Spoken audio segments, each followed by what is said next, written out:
নেত্রকোনা বাংলাদেশের এক টুকরো ভূস্বর্গ, যেখানে প্রকৃতি যেন নিজের হাতে এঁকে ছবির মতো করে সাজিয়ে রেখেছে সব কিছু।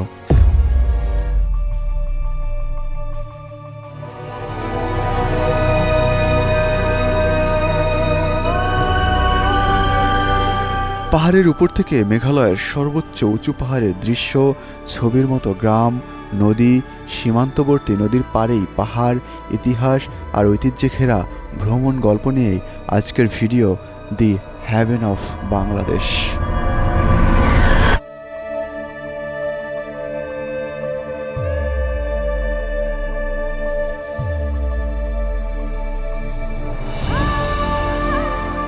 আজকের ভ্রমণ গল্পে আপনাদেরকে নিয়ে যাব ময়মনসিংহের বিভাগীয় জেলা শহর নেত্রকোনার বেশ কয়েকটি স্থানে। ঘুরে দেখাবো প্রকৃতির সাজানো অপরূপ সৌন্দর্য আর শোনাবো স্থানীয়দের জীবন সংগ্রামের গল্পকথা আর ইতিহাসের সাক্ষী বেশ কয়েকটি নিদর্শন। আজকের ভিডিওতে থাকছে ঢাকা থেকে কিভাবে নেত্রকোনা যাবেন, কি দেখবেন, কেমন খরচ হবে, কোথায় থাকবেন, কোথায় খাবেন, ইত্যাদি ইত্যাদি। প্রথমে হোটেল থেকে আমরা ফ্রেশ হয়ে বেরিয়ে পড়ি সোমেশ্বরী নদী বা দুর্গাপুর নদীর সৌন্দর্য উপভোগের জন্য। সেখানে যেতে যেতে পথের দুপাশের দৃশ্য সত্যি মন কেড়ে নেয়। আপনি যদি এই এলাকা ভ্রমণ না করেন তাহলে এর উপভোগ্য বাস্তব চিত্র সম্পর্কে আপনি অনুধাবন করতে পারবেন না।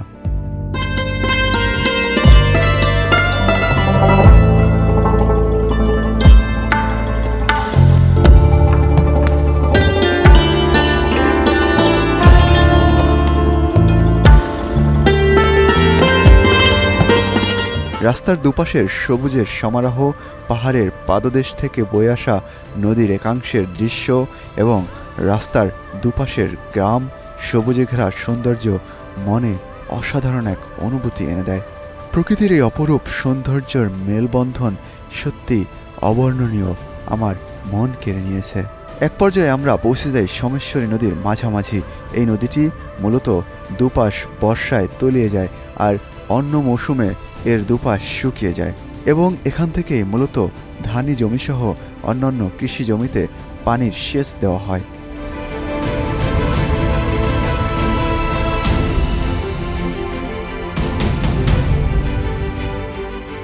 নদীর ওপর দিয়ে চলে গিয়েছে কাঠের পোল। অপর পাশে ভারতের মেঘালয়ের সর্বোচ্চ উঁচু পাহাড়ের দৃশ্য সত্যি মনোমুগ্ধকর এক মুহূর্ত। দুপাশের মনোরম পরিবেশ সব মিলিয়ে মন মাতানো এক নদী। তবে এই নদীরও রয়েছে ভিন্ন এক ইতিহাস। 686 বঙ্গাব্দের মাঘ মাসে সোমেশ্বর পাঠক নামে এক সিদ্ধ পুরুষ অত্রাঞ্চল দখল করে নেয়ার পর থেকে নদীটি সোমেশ্বরী নদী নামে পরিচিতি লাভ করে। ভারতের মেঘালয় রাজ্যের গারো পাহাড়ের বিনচুরিছড়া, বাঙাছড়া প্রভৃতি ঝর্ণাধারা ও পশ্চিম দিক থেকে রম্ফা নদী স্রোতধারা একত্রিত হয়ে সোমেশ্বরী নদী সৃষ্টি করেছে।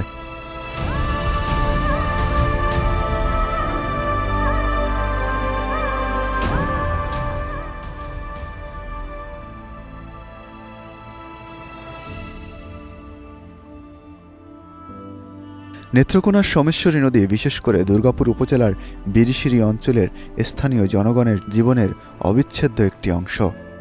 যদিও নির্দিষ্ট জনসংখ্যার তথ্য পাওয়া যায়নি, তবে এই অঞ্চলের প্রায় 20 থেকে 30 হাজার মানুষ সরাসরি নদীটির ওপর নির্ভরশীল বলে ধারণা করা হয়, যাদের মধ্যে কৃষি, মাছ ধরা এবং নদী তীরবর্তী বাণিজ্যের মাধ্যমে তারা জীবিকা নির্বাহ করে।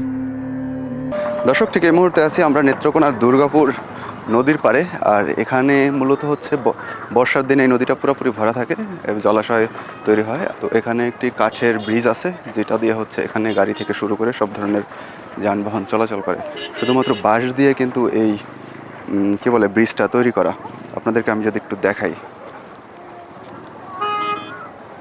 এটা হচ্ছে সেই বাঁশের ব্রিজ, যেটা দিয়ে এই অঞ্চলের প্রাইভেট কার থেকে শুরু করে মোটর বাইক, অটো, সিএনজি এমনকি ভ্যান গাড়িও মাঝে মধ্যে এখানে চলাচল করতে দেখা যায়।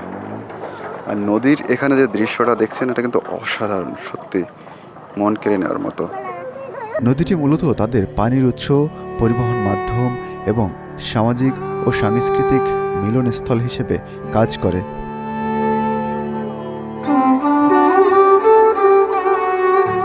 মূলত এই অঞ্চলের চলাচলের অন্যতম মাধ্যমও এটি। Auto rickshaw, CNG, motor bike, private car সহ অন্যান্য যানবাহন এই কাঠের পোল দিয়েই চলাচল করে। 2021 সালে ভারতীয় পাহাড়ি ঢলে পানির তীব্র চাপে এই দুর্গাপুর উপজেলার সোমেশ্বরী নদী তীরবর্তী বড়ইকান্দি সহ বেশ কিছু অংশ নদীগর্ভে বিলীন হয়ে গিয়েছে। নদীর পানি বাড়তে থাকায় সে সময় বেড়েছিল নদী ভাঙনের মাত্রাও। একই সাথে বর্ষায় পাহাড়ি ঢলের কারণে বেশ দুর্ভোগের শিকার হতে হয় এ অঞ্চলের সাধারণ মানুষের।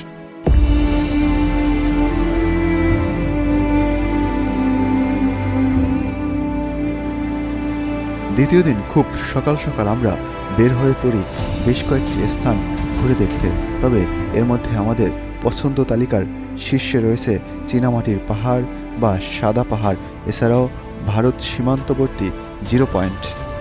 আগের দিনের মতোই আজও আমরা একটি অটোরিকশা রিজার্ভ নিয়ে একই পথ দিয়ে রওনা হই বিরিশিরির অন্যতম আকর্ষণ চীনামাটির পাহাড়ের দিকে।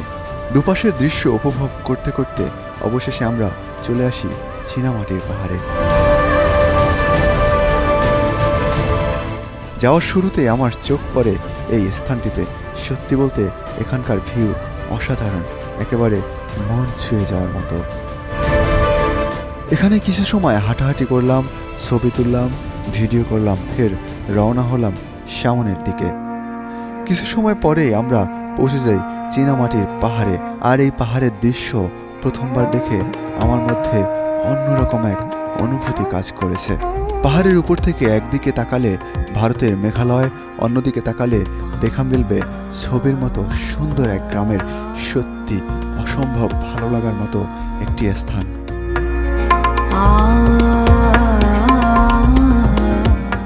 এখানে যে পানি দেখতে পাচ্ছেন এটি মূলত চীনামাটি কেটে নেওয়ার ফলে সৃষ্ট একটি লেক বা বড় দিঘির মতো হয়েছে। তবে বর্তমানে পর্যটন স্থান হওয়ায় এখান থেকে মাটি কাটা নিষিদ্ধ করা হয়েছে। স্থানীয়রা মনে করেন এখানে প্রায় 100 থেকে 300 ফিট গভীরতা রয়েছে পাহাড়ের পাদদেশে থাকা এই লেকটির। মনে করুন যে প্রায় 100 বছর চালু হওয়ার পরে এখন মান্ডি বন্ধ হয়ে গেল। এনে বন্ধ হয়ে যাওয়ার কারণ মামলা হয়েছে এটার উপরে। তারপরে মনে করেন যে এটার মধ্যে অনেক গভীর মানুষ মারা গেছে, এটা নিয়ে অনেক আলোচনা হয়েছে মানুষের, যার কারণে মান্ডি বন্ধ। এখন বানাইছে পর্যটক। আচ্ছা, এই যে এইখান থেকে যে মাটিগুলো কাটে, মাটিগুলো কেটে কোথায় নেয়? এটা ঢাকা নেই, পেট্রোলিতে। ঢাকার বিভিন্ন ফ্যাক্টরিতে নেয়, ওইখান থেকে হচ্ছে সিরামিক্সের বিভিন্ন প্রোডাক্ট তৈরি হয়। আচ্ছা, অনেক কাজ করে। আপনি এটা এইভাবে কত বছর থেকে দেখতেছেন? 40-45 বছর ধরে আমরা দেখতেছি। আচ্ছা, আর এই যে এইগুলা যে বিক্রি করতেছেন এটা কতদিন ধরে? এটা বোধহয় 4-5 মাস হবে। 4-5 মাস থেকে আপনি এই পেশা?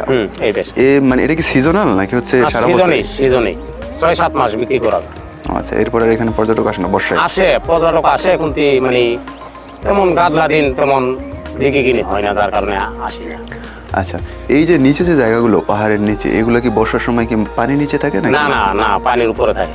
মানে একটু দূরে যেটা ওই জায়গাটা একটু পানি আসে, পানি আসলেও মনে হয় যে আধা ঘন্টা 1 ঘন্টা ওই যে ওই দিকটাতে পানি আসে, তাই না? হ্যাঁ, পানি আসে, পানি আসে চলে যায়। পাহাড়ের পানি আসে আবার চলে যায় সাথে। নরমালি এগুলো তো পানি ওঠার মতো তো কোনো সুযোগ নেই বর্ষায়, না তাই না? শুকনা থাকে? আমার শুকনা থাকে।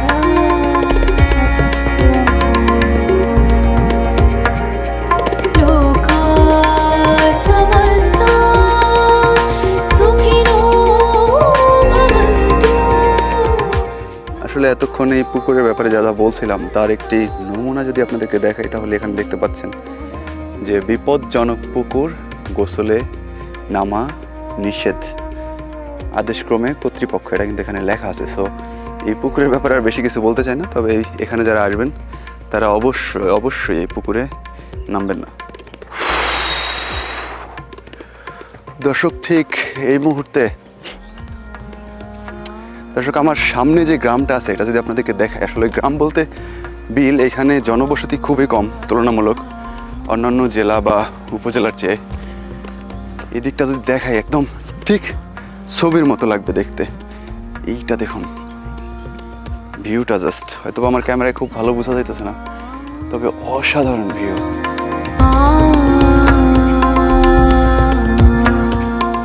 নেত্রকোনার এই চীনামাটির পাহাড় থেকে একদম ইন্ডিয়ার মেঘালয়ের যে সবচেয়ে বড় যে পাহাড়টি, সেটি কিন্তু এখান থেকে দেখা যায়। ঠিক আমার পেছনে এই বরাবর যে পাহাড়টি আপনারা দেখতে পাচ্ছেন, এটি কিন্তু ভারতের মেঘালয়ের সবচেয়ে বড় পাহাড়। সো আপনারা যারা চান তারা কিন্তু এখানে আসতে পারেন। নেত্রকোনাতে আসলে অবশ্যই চীনামাটির এই পাহাড়টার এখানে আসবেন, আসলে ইন্ডিয়ার যে মেঘালয়ের যে পাহাড়টা আছে সেটি কিন্তু আপনারা দেখতে পাবেন।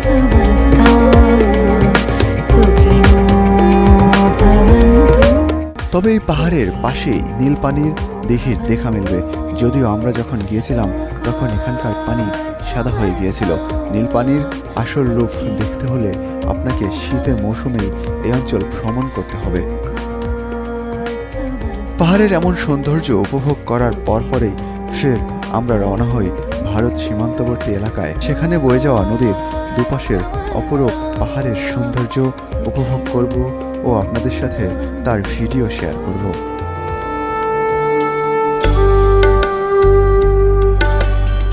চলতে চলতে আমার চোখ পড়ে এমন অসাধারণ ভিউ আর রাস্তার দুপাশের এমন দৃশ্যে। রাস্তায় চলতে চলতে কখনো কখনো আবার গ্রামের ধান রোদে দেওয়ার দৃশ্য বেশ দারুণভাবে চোখে পড়ে। এছাড়াও রাস্তার সোজা তাকালেই মেঘালয়ের পাহাড়ের অপরূপ সৌন্দর্য আপনার মনকে দারুণভাবে আকর্ষিত করবে। দেখতে দেখতে আমরা এবার চলে আসি ভারতের সীমান্তবর্তী এলাকায়। এখানে পৌঁছেই যেন মন প্রাণ একেবারে জড়িয়ে গেল। মনের ভেতর ভিন্ন রকম একটি প্রশান্তি চলে আসলো। এই স্থানটিতে আসলে আপনারা আসলে দুইটি জায়গা ঘুরে দেখতে পাবেন, ভারত সীমান্তবর্তী জিরো পয়েন্ট ও অন্যটি হলো নদীর এপারে পাহাড়ের মনোরম দৃশ্য।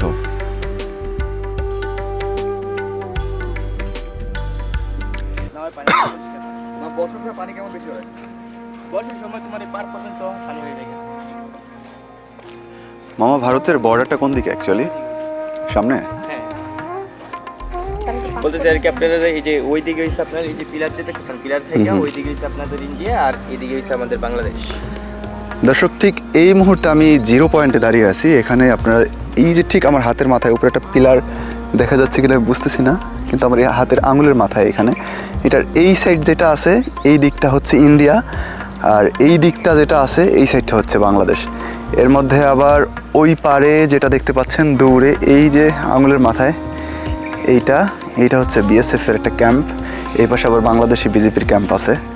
আর ঠিক এই মুহূর্তে আমি দাঁড়িয়ে আছি ঠিক জিরো পয়েন্টে, বাংলাদেশ এবং ইন্ডিয়ার যে বর্ডার সেই বর্ডারের কাছে কিন্তু আমি দাঁড়িয়ে আছি। আপু, কেমন লাগতেছে বলেন যে ইন্ডিয়াতে আসছেন? ভালো লাগছে। অবৈধভাবে আসলাম। তো কিছুক্ষণ আগে বলতেছিলাম যে আসলে আমরা এই সময়টাতে জিরো পয়েন্টে আছি বাংলাদেশের মধ্যে, কিন্তু জাস্ট কয়েক কদম সামনে আগাইলে আমি মনে হয় যে 10 সেকেন্ড হাঁটছি, হাঁটার পরে এই পাশে হচ্ছে ইন্ডিয়া। আর ক্যামেরা ঠিক বোঝা যাচ্ছে কিনা আমি জানি না, এটা হচ্ছে ইন্ডিয়ার মধ্যে। এই যে একবার দেখা যায় কিনা জানি না, ঠিক আমি এটা ইন্ডিয়ার মধ্যে আছি এই মুহূর্তে ফোনের ম্যাপে যেটা দেখতে পাচ্ছেন। এখানে যদি কেউ ঘুরতে আসে তাহলে আপনার সাথে কীভাবে যোগাযোগ করবে? আপনারা যোগাযোগ করতে পারবেন। এনে আসলে মনে করেন আমরা অনেকই মানুষ থাকি, মনে করেন আমরা 30-35টা নৌকা আছে আর কি, সেই সব সময় আর কি আমরা রেগুলার চলাচল করে আর কি। এখানে আপনারা মনে করেন এখানে আপনার ফোন নাম্বার নিলে ফোন নাম্বারও নিতে পারেন, অথবা কি আপনাদের এই নিয়ে আয়া মনে করেন যোগাযোগ করলেই হবে। এখানে আসলে মনোরম একটি দৃশ্যের দেখা মিলবে।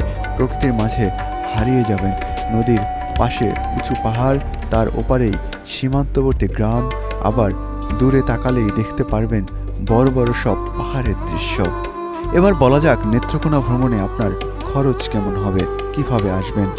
প্রথমে আমরা ঢাকার মহাখালী বাস টার্মিনালে আসি, তবে কিছু ত্রুটির কারণে সেদিন বাস সার্ভিস চালু হতে বেলা 2টা বাজবে। তাই আমরা সিদ্ধান্ত নেই লোকাল বাসে করে আমরা রওনা হব। প্রথমে মহাখালী থেকে তাড়াহুড়া করে বাসে উঠে পড়ি, পরে সেখান থেকে চলে যাই গাজীপুর। গাজীপুর থেকে আরেকটি বাসে করে আমরা রওনা হই ময়মনসিংহের উদ্দেশ্যে। সেখান থেকেই আমরা নেত্রকোনা যাব। পথে আর কোথাও থামা হয়নি, শুধু বাস পরিবর্তন করে আমরা চলে আসি বিরিশিরি এলাকায়। আর এখানে এসে একদিন থাকার জন্য আমরা একটি এসি রুম নিয়েছিলাম, যদিও সেই রুমের ভিডিও করিনি, তাই বিস্তারিত দেখাতে পারছি না। তবে এই ট্যুরে আমাদের রুম ভাড়া, খাওয়া ও অন্যান্য খরচ সহ প্রায় 3000 টাকার মতো খরচ হয়েছে। তবে আপনারা চাইলে একটু সাশ্রয়ও হতে পারেন। দর্শক, আজকের মতো এখানেই শেষ করছি। দেখা হবে নতুন কোনো এক ভিডিওতে। ততক্ষণ ভালো থাকুন, সুস্থ থাকুন। আল্লাহ হাফেজ।